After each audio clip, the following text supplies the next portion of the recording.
Main beetroot fry ఒకసారి ఇలా చేసుకొని తినండి, అసలు మీరు రెగ్యులర్గా తింటారు. చాలా బాగుంటుంది అసలు.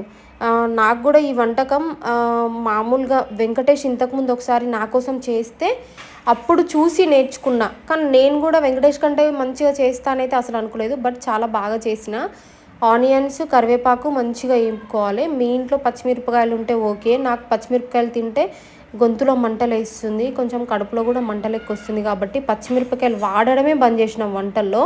సో తర్వాత బీట్రూట్ వేసుకోవాలి. అది కొంచెం మనకు ఉడుకుతుంటే అర్థమవుతుంటుంది. బీట్రూట్ గోల్డిష్ కలర్ మారుతుంటే సాల్ట్ వేసుకోవాలి. ఆ తర్వాత కారం వేసుకోవాలి.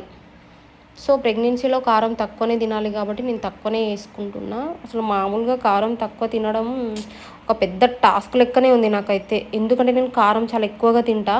అలాంటిది కారం తగ్గించేసిన. బట్ తప్పదు, కొన్ని డేస్ అంతే కదా.